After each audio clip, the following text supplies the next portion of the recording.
Hello, this is a presentation for parents and carers of students in Year 11, following on from a presentation I gave to Year 11 yesterday about exams and boosters. You may well have seen some pieces of paper that they brought home yesterday with exam and booster timetables. So I just wanted to run through the key messages that we've given so you can help and support from home.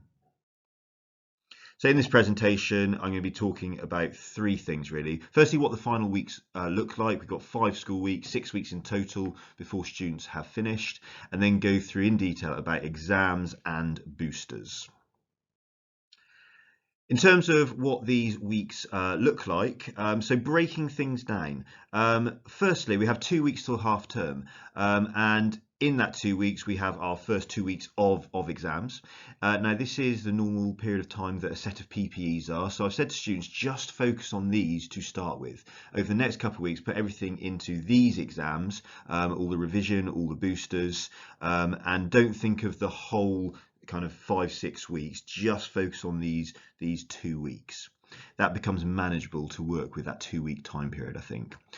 By the end of that couple of weeks, probably going to be feeling quite tired, as students do at the end of a set of PPEs. So then we've got half term, and the hope is that during half term they really re-energise, recharge their batteries, so that when they come back into school for the third week of exams, they're really raring to go again. Now during that May half term, we do have a few booster sessions running on the Monday, Tuesday and Wednesday. Obviously it's the Jubilee weekend, a long weekend at the end of the week, but we do have some boosters running, and school is going to be open again to the core is going to be open as a space where students can come and revise if that helps to support with their revision. But really important part of half term is re-energising, ready for the second period of exams. So that second period, there's a really busy couple of weeks after half term. The exam week 3 in particular, you'll see when you see their timetable, is probably the busiest week for most students. Okay, but we have those 2 weeks then, another, if you like PPs are a 2-week timetable, another 2-week timetable for these final exams where most of them are done. There is actually one final week, so after half term it is nearly 3 weeks in total, and in that final week there are a couple of science exams and will be a bit, time will be not quite so short in supply then, and we'll have time. The science team have planned already what they're going to do to really support and get the most out of that last week.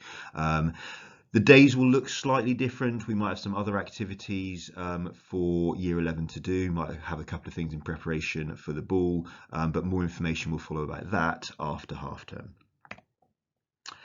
And then that final day, June the 23rd, that's when the final science exam is, and it's when we, at the end of that day, we get prepared and we have our end of Year 11 celebration at the ball over in Newquay. So that's something to look forward to at the end of these weeks. Now, the personal timetable that each student has received, please look out for this and ask them about it if you haven't seen it already. It contains some key information. So we have changed our timetables for the last few weeks for Year 11. The parts of the timetable that are in white, they are the normal lessons. So you can see in this student's example, they only actually have 2 of their regular lessons during the week. And what we put on is a number of booster sessions.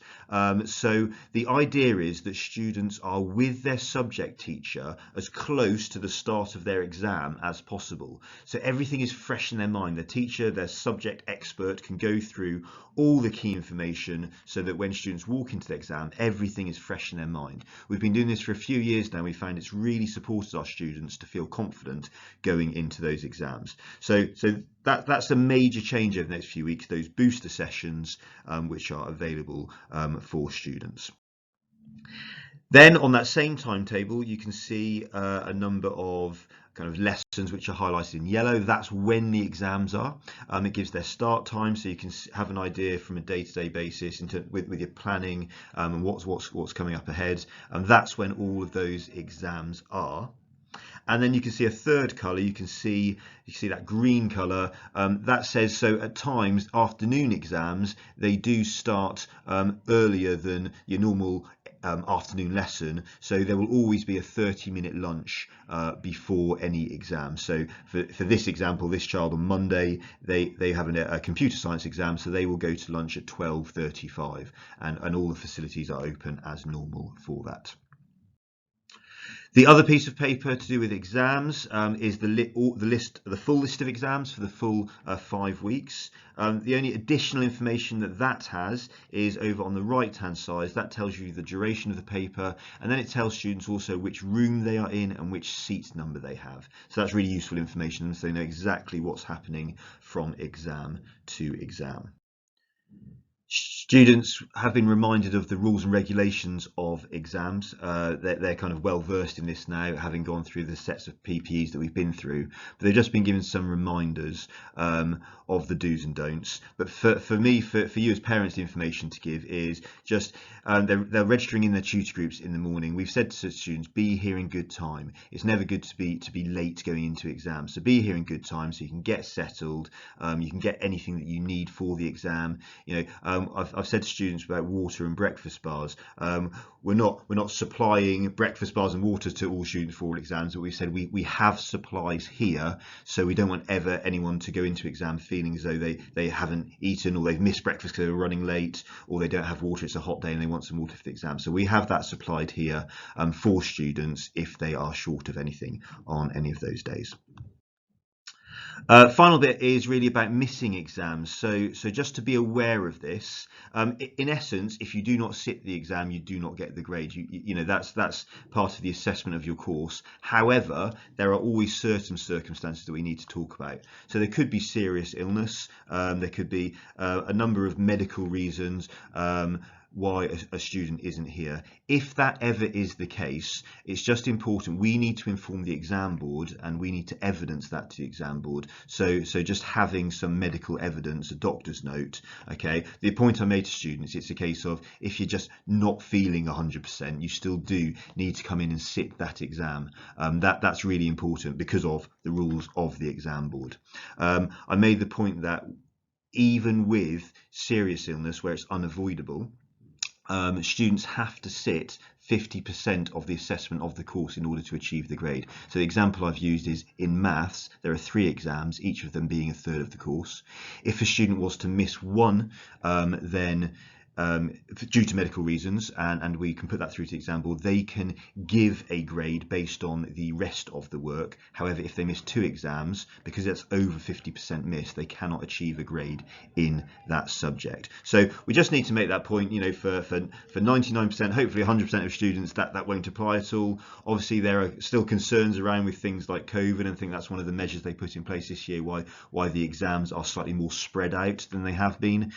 So that's not said to worry anyone, but just work with us if there are any situations. Please do get straight in contact with the school, and we will support you and make sure we know exactly what to do to ensure everyone is completing their courses and getting their grades. So that's all the information I've given. If you have any questions or queries, please, as ever, please do get in contact. I think our students are slightly nervous having received that information, and it's all become very real, but they're ready, and they've they've been working really hard, and we're sure they're going to do ever so well this summer. So please do stay in touch, and thank you for listening.